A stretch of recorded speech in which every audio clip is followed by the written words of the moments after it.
All right, welcome to the PACE hosted webinar entitled The Power of Identity, Avoiding the Pitfalls and Cost of Customer Disengagement, sponsored and presented by iConnective.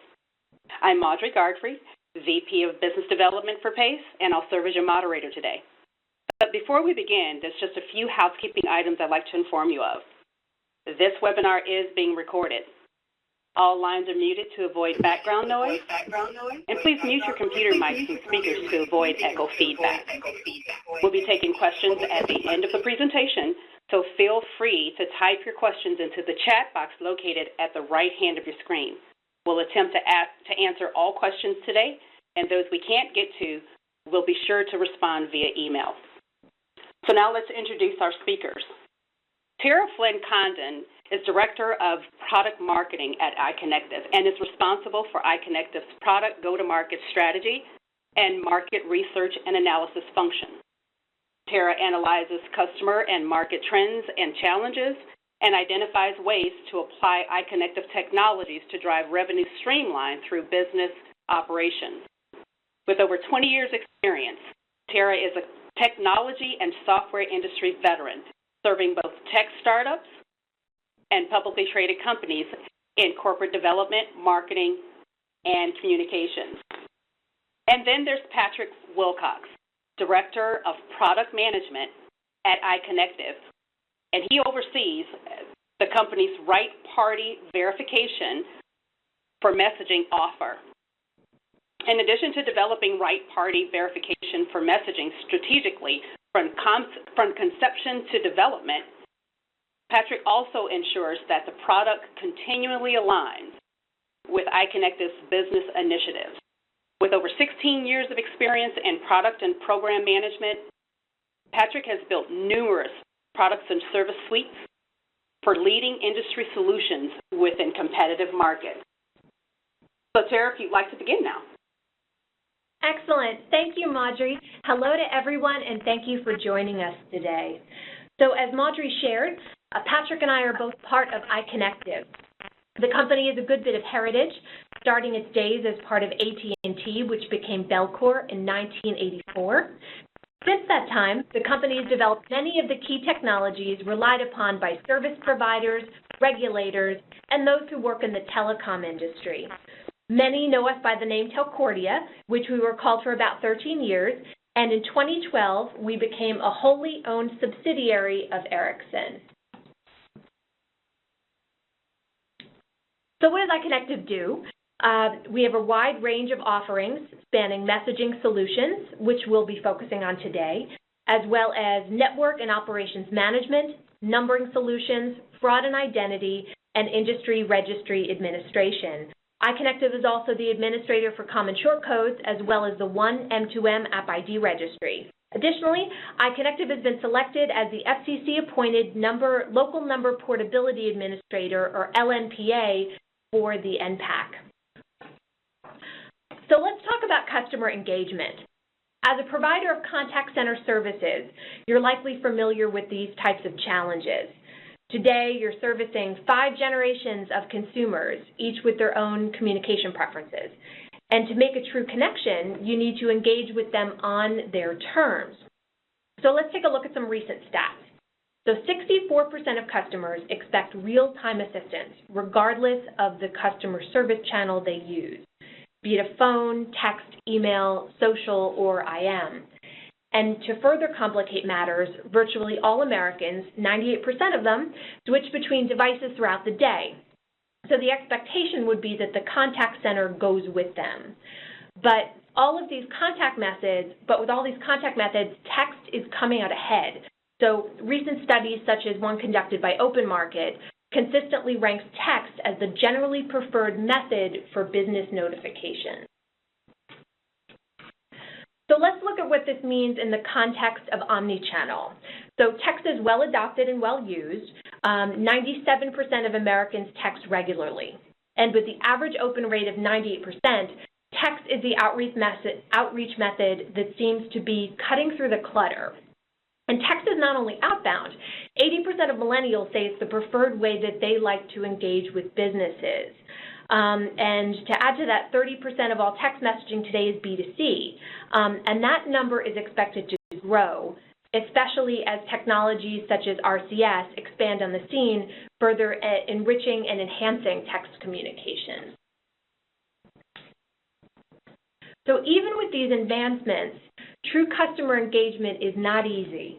And as we discussed, you're facing changing customer expectations, communication on their terms, which demands multi-channel support.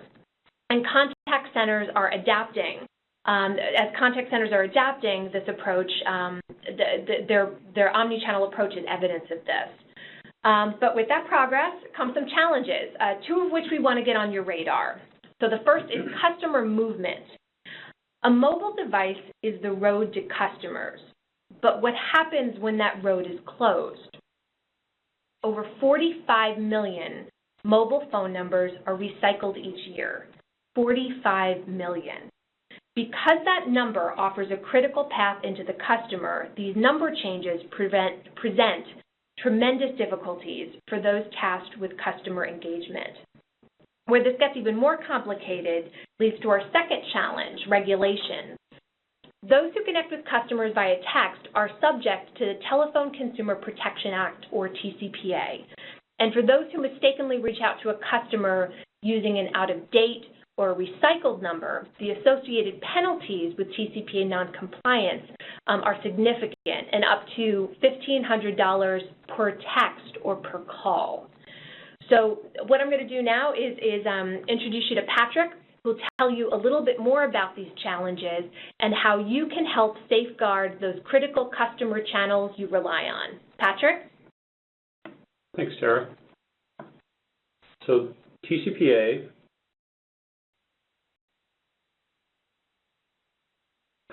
or the Telecommunications Consumer Protection Act is one of the areas of most concern to marketers who regularly reach out to customers in the United States. It was enacted back in 1991 with the goal of protecting consumers from unsolicited and unwanted telephone calls. In 2015, the FCC expanded TCPA to add additional consumer protections. More specifically, it is now incumbent upon marketers to match the identity of the person who opted in with the number called or texted, or else they face serious fines. In an age where over 71% of Americans sleep with their mobile telephones nearby and check them over 150 times a day, this makes sense. But here's where it gets complicated. People change their telephone numbers. They change them a lot, 45 million of them a year, in fact, and that's what opens the door to penalties, fines, and legal actions. TCPA noncompliance fines can range from $500 to $1,500 per violation. This change has widespread impact with companies like Papa John's, Bank of America, JP Morgan Chase, and Abercrombie facing lawsuits in the millions or even in the tens of millions of dollars. But here's the challenge for businesses. If a customer doesn't provide notification, how can they know that a customer changed his or her number? Why is number reassignment such a challenge? This is very complex, because TCPA has an opt-in requirement that has been extended to include these reassigned numbers. There are telephone numbers that have been recycled and given to a new owner, and the new owner has not given consent. The new owner of the number will receive calls and messages from the previous owner who had subscribed to or consented to these messages, causing frustration to the new owner. It will also cause problems for the person who left that old number because they will not receive the messages and calls that they signed up for previously. The inability to track when numbers are reassigned creates TCPA compliance issues when there is communication with customers via voice and text. And interpreting numbering information isn't easy. Number management and information is hard to acquire, hard to properly understand, and difficult to ensure accuracy. Even more so for true and authoritative numbering information. Only a small number of companies are really close to these sources, and even then, interpreting and understanding the data, the ecosystem, all the nuances, is really a challenge. iConnective has been at the front of these issues and challenges for a very long time, and has gotten to deeply understand not only the data, but the differences in how numbering is handled and managed among the operators. Even within an operator's environment, differences exist in prepaid, postpaid, and even across various geographic areas. A compliance solution needs to understand and support all of the variances that really exist.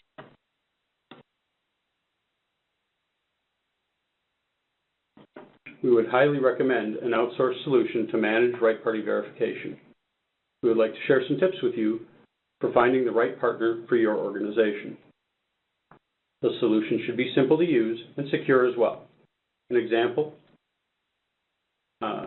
example, the iConnective solution asks only for a telephone number and a right-party contact date, which is really the last date that you have successfully reached out to a customer at that number.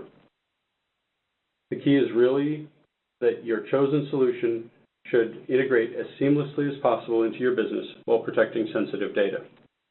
You heard me talk about the number challenges on the earlier slide. Number management is not easy to do. The partner you select should not only have the authoritative data sources, but also the experience to successfully interpret the results, especially because different service providers handle recycled numbers in very, very different ways. The right solution should also include a pathway to contact recovery. That means one that has false positives and false negatives kept as close to zero as possible.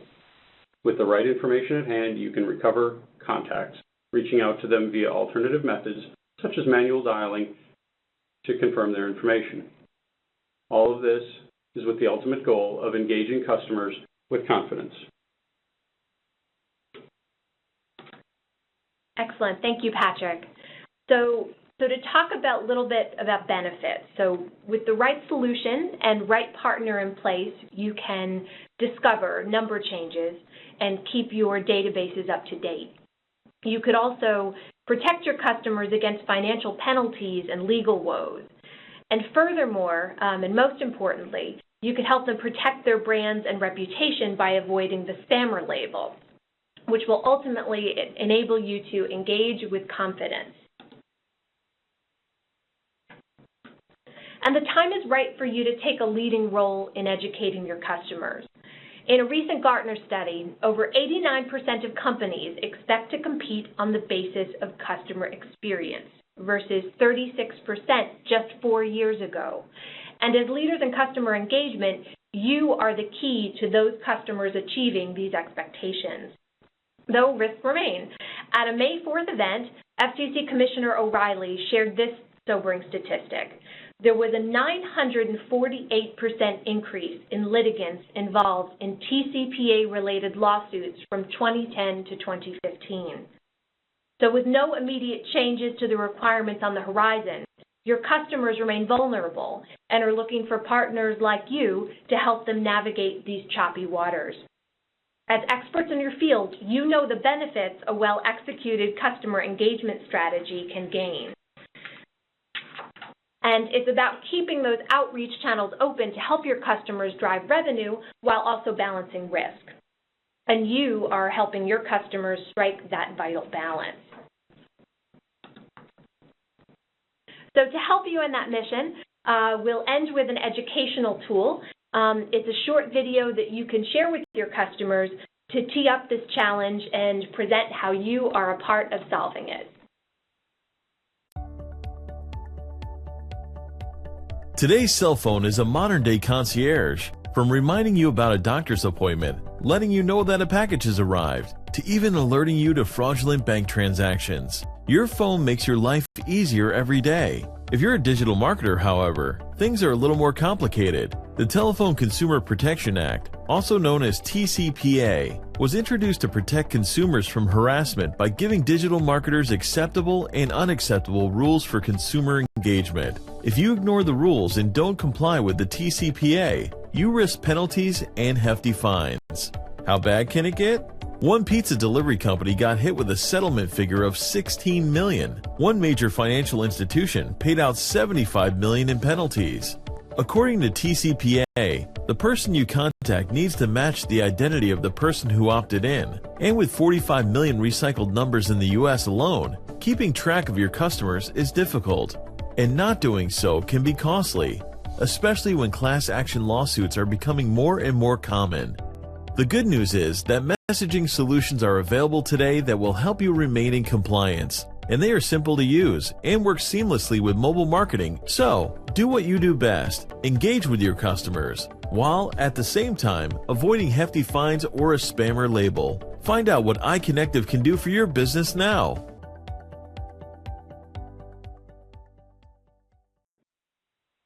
So our goal is to help you make customer identity management as simple, seamless, and secure as possible. So please don't hesitate to reach out to us directly with any questions you may have. Our contact information is at the end of this slide deck. And we'll also now take the opportunity to answer some of the questions.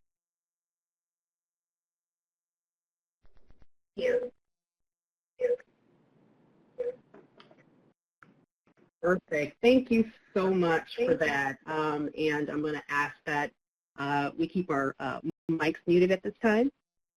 We do have one question coming through, and that one question is from Dorian Cass.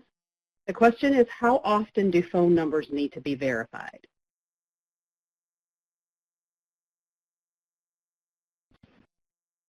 Patrick, do you want to take that one, or shall I?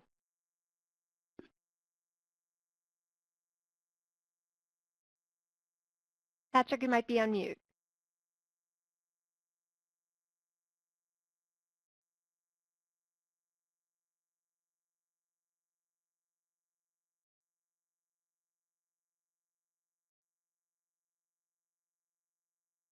So Tara, if you want to go ahead and take it, and then if our presenters could go ahead and take their phones off of mute so that we can answer the questions, that'll be great.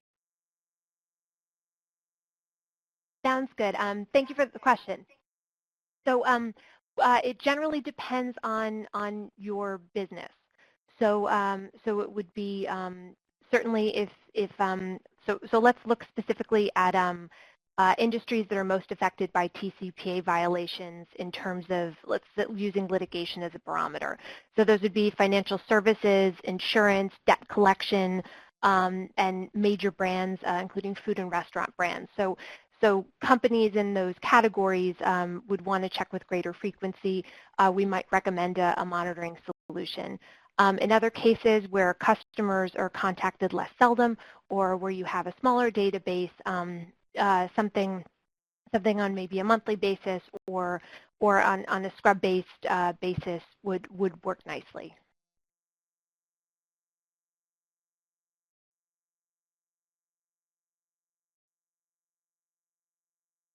Okay, are there any more questions?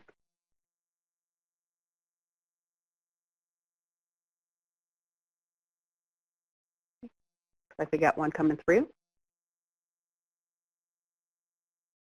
And Dorian says, thank you. Also, he's asking, can you provide more details on the monitoring service that was mentioned in the slides? Certainly.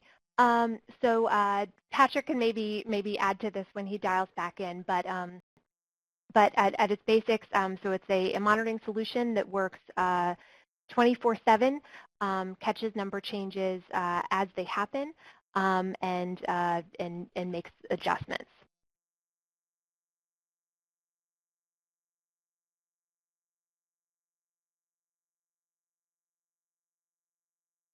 And we could also follow up with more information offline.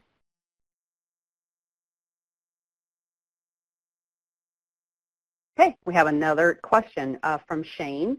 And Shane's asking, can you query this system through an API?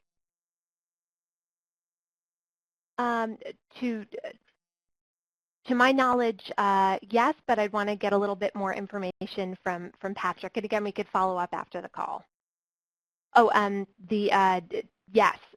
So Patrick is actually helping me out with information here. An API is coming soon, and it's going to be released later this year. So the answer is yes.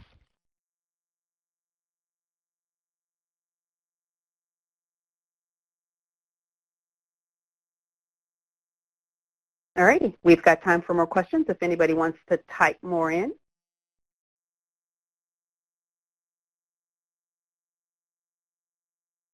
Looks like we got one coming through.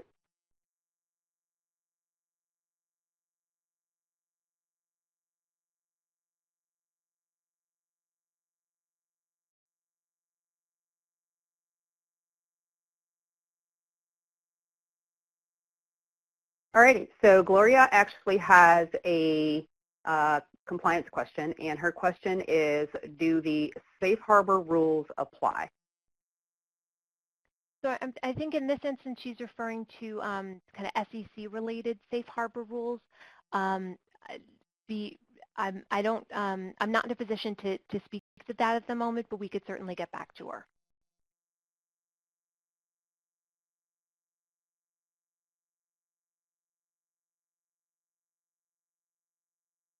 Okay, so Gloria, we'll make sure that somebody from team iConnective gets back to you with that question. It looks like Eric Allen, who is one of our TCPA experts, has a question, I do believe.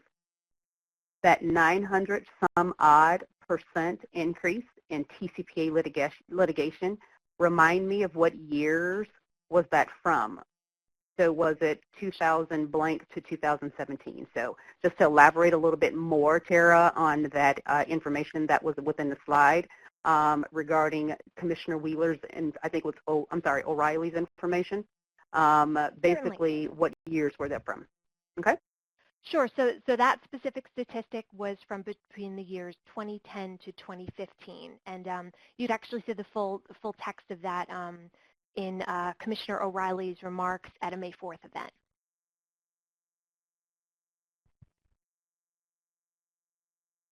Okay, great. And I do see on another side, Gloria, that we do have a comment or a response to your question in regards to safe harbor, and the answer or the response to that is that the safe harbor rules do apply.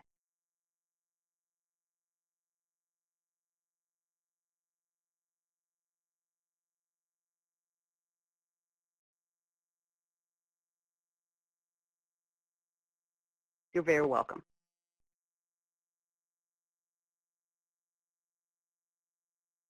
All right, do we have any more questions? Any more comments? It looks like we have one coming through now.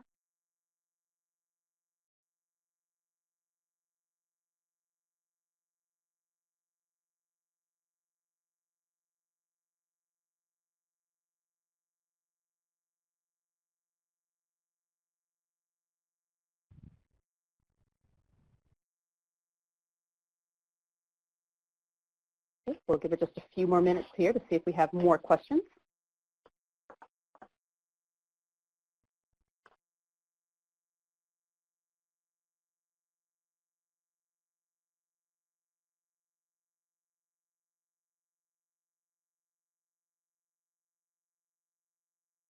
Okay, and if we do not have any more questions or comments, then again, I do thank you for attending today's pre-recorded webinar. And as a reminder, the 2017 PACE Washington Summit is being held at the Renaissance Hotel in Washington, D.C. on September 17th through the 19th, 2017, where iConnective will be sponsoring and speaking. And the PACE CECP 2A live training course and exam event will be held prior to the summit at September 16th through the 18th, and seats are still available. And if there is, I'm sorry, one second here. Alrighty, so we've got a couple of things coming through here on our chat. Tara has actually put the link to the video that was shown today within the chat. So if anybody wants to actually see the video separately, it's available. And Patrick Wilcox also will be available to answer any questions via email. And his email and Tara's email is facing you right now on the slide deck. And if there's no more questions from both PACE National and iConnective,